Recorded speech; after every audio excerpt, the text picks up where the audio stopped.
Hi, I'm Brian from Atomic-Moto, and this is our review of the Sidi Trial Zero.2 boot.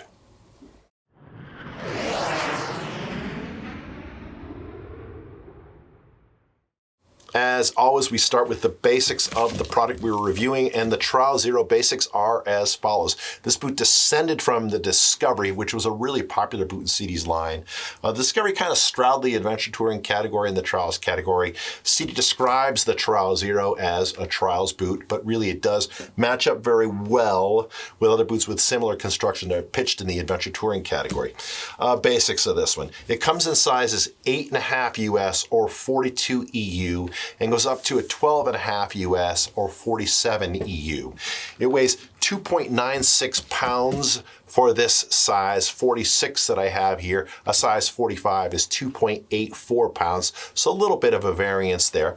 It costs $379 as of the filming of this video, and the Sidi Trial Zero is made in their factory in Romania. Hitting the construction of the Trial Zero, the base material on this boot is Atomic-Moto, which is a synthetic leather. It's actually a polyester microfiber, and it uses a big panel of Atomic-Moto like many trials boots do, which minimizes the amount of seams that it has and gives it a really nice fit.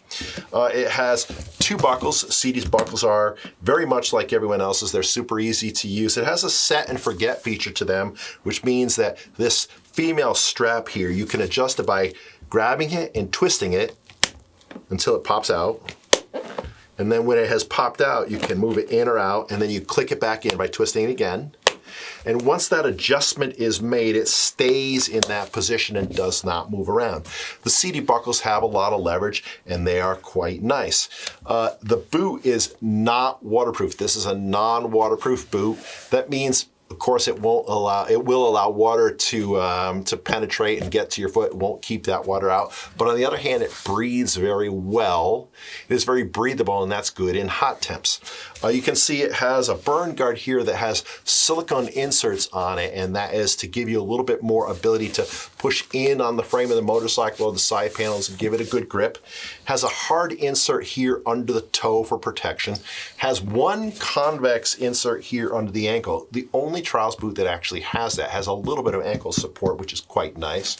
Has a nice plastic heel counter here, and then a plastic shin plate. Spinning around to the sole of this boot, which is one of the coolest details about it. First of all, it's a welt sole, a stitched on sole, not a faux stitched on sole like the Sidi Adventure. This is an actual welt sole, and it is nicely lugged. That's great. The compound of it is really grippy. This boot has a sole that has a lot of grip and purchase on it. And then it's also flat, no heel step. And that means it's really easy to move your foot fore and aft on the foot peg. Sole design is one of the coolest features about this boot. People like to know about the fit of what we are reviewing. The fit of the Sidi Trial Zero is, listen to me, wide, not narrow like Sidi's reputation. The fit of the Trial Zero is nice and wide, and you can see that in the forefoot. Why? Well, because number one, Sidi uses different lasts, and number two, welt sole boots tend to have a little bit more of a dome shape to them, to the forefoot area, and they tend to be a little bit more wide. And so this boot has a nice, wide, accommodating forefoot. The heel area, as you can see here, is super narrow. It has a lot of curve in and around here, around the arch, and that means that it holds the rear half of your foot in very firmly. This is one of the better fitting Sidi boots that we found. We love the fit of this thing.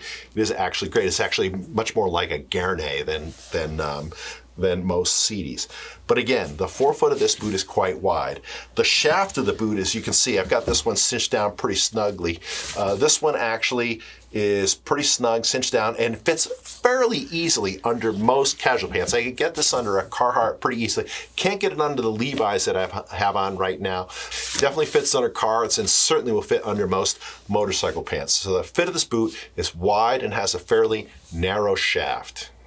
Comments about the Trial Zero and who we think it is for. First of all, this is a basic, simple, well-executed boot. There's nothing that fancy about it. It's just really simple and really well executed. The fit of it is great. It has that Sidi assembly quality. The sole of it is fantastic. This is just really good for walking around. Has a decent amount of flex in the forefoot. I can bend this fairly easy. A little stiffer than a Balance Oil, stiffer than a Forma Adventure for sure, but it has a little bit of flex in the forefoot, and that gives it a nice natural walking motion. It's not super protective. This is not a hardcore off-road boot, but what it is a nice light touring boot or everyday boot for someone that gets on and off the motorcycle and wants a Sidi. The feel of it is very much that of a high quality boot. To tell you the truth, I wish that it used leather, but the Techno Micro, you don't notice it when you put it on. It's just kind of the purest of me wishes it was leather, but the feel of this is really quite good. And so the other thing about it is the fit and the fact that it has a little bit of ankle support here. This stacks up very well to the Forma Boulder and the Gaerne Balance Oiled. And we're going to do a shootout between all of those trial boots here pretty soon. But we just want to do a quick review of the Sidi Trial Zero. This is a total winner, great fit, simple, not expensive. And with that, I'm going to sign off from this video. We are Atomic-Moto, www.atomic-moto.com, home of the bombers. We are mission focused on studying product, understanding it, and presenting it in plain spoken terms with no BS ever to our audience and to our customers via YouTube, email, and of course telephone. Give us a call, send us an email if you have questions. We're really good about responding to those things, and we have a great YouTube channel. I would love it if you click like on this video and click subscribe for future ones. Sorry, it's been a little bit of a long filming day, and as I like to say always at the end of every video, we hope to see you, like I'm going out tomorrow, out on your bike.